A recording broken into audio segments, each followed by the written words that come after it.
Hi everybody, and welcome to Advanced Theories in Organizational Design and Development. Really hope you're going to have a good class here. We've got lots of information for you, and I think it's so important to get information about how organizations are structured and designed and change and what you can do about that. So let's get into the meat of it. I want to talk at this session about the idea of how to integrate the concept of character structure, which is a big part of the foundation of the Institute, helping people learn how to bond and connect, and how people learn how to be separate and have a voice, and helping people learn how to integrate negative reality so they can live in reality and function with it, and help people learn how to relate as adults and know who they are and their purpose. We're always talking about that because it's going to be your unique carrying card when you get out about what's different about us, because we can tie things down to that. But how in the world and the coaching and consulting world do you tie that into organizational design and development? That's what we're talking about. Because it's really important to be able to know what happens inside a person also happens inside a team, also happens inside a department, also happens inside a division, also happens inside an organization. So let me just give you some of the principles that I think are really helpful in my own consulting practice that make a difference. On an evaluative level, this is an easy peasy. Give the team that you're working at, the key players. It could be the board, it could be the C-suite, it could be the owners, it could be the executive team, sales team, marketing team. Give the team the TPRAT.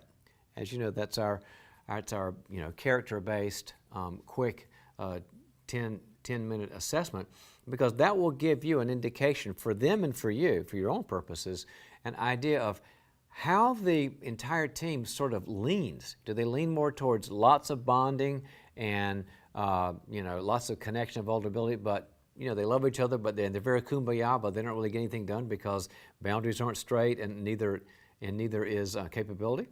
Or are they really good at the sort of more structural areas like boundaries and separateness, and are they really good at adulthood?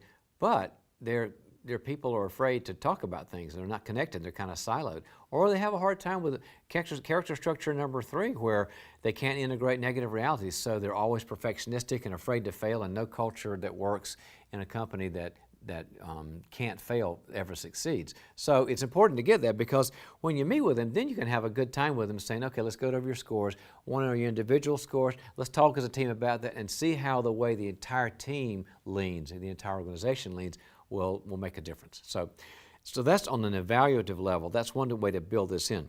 But another one has to do with just the amount of symptomatic pain they have. As you know, in the growth structure from the growth tree, there's 3 kinds of symptoms, or 3 kinds of fruit. There's personal fruit, feelings, behavior, attitudes, and then there's people fruit, the way we relate to other people, either on a trust level, a vulnerable level or not, and on a problem-solving level or a conflict-avoidant level or not, and then a performance level. Are you making your metrics? Are you hitting your goals? And a lot of organizations live more on the performance level. You can tie in character structure to performance issues. Tie in their pain in terms of what they're not achieving in their goals, their strategic ideas, their ROIs, their KPIs, however they measure money and success.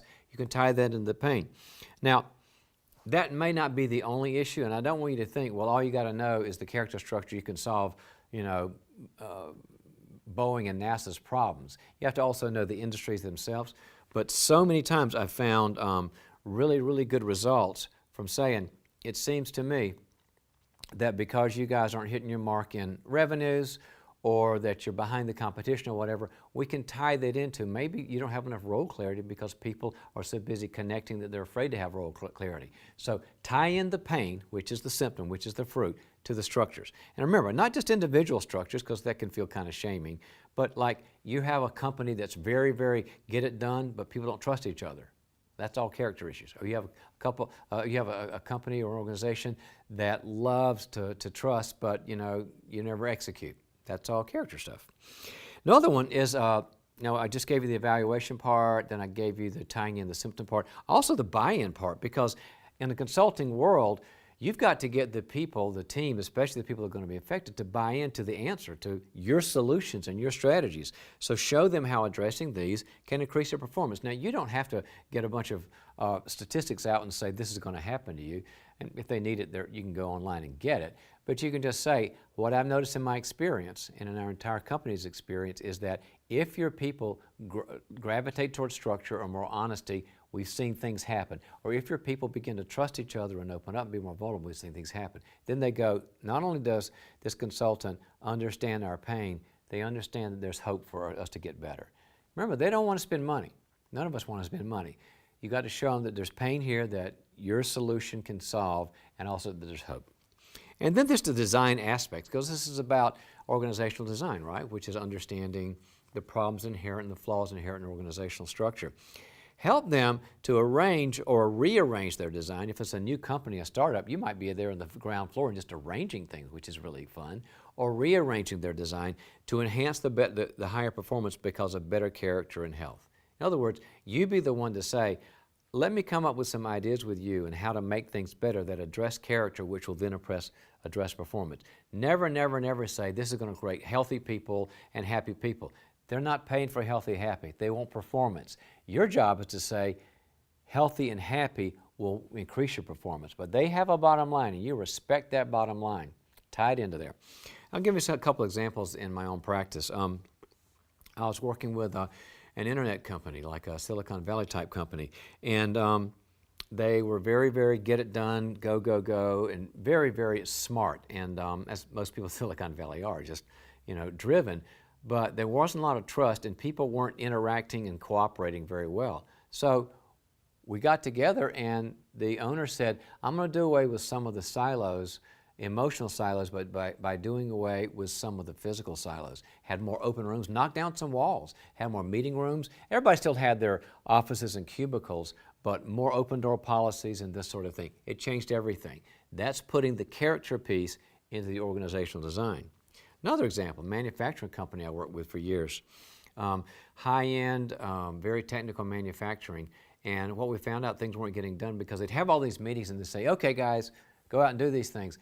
And I looked at the meeting and I said, well, nobody's doing it because nobody has a champion. Nobody's signing up. You haven't assigned anybody. In other words, it was a failure in, what do you think? It's a failure in separateness and responsibility. So I just said, each one of these tasks, these go-to tasks, but you don't leave the room until somebody said, who's the champion of that? Who's going to be the one that gets the praises for it winning and hey, what happened to it's losing? That changed everything. So make sure you do that. Whole point here is that your job to keep us unique, keep you unique, and to keep you successful is to make sure they understand that you never leave character. You might go into things that are more technical and things that are more efficient. Never forget those, but never forget character and you'll win. Okay, have a great time in your class.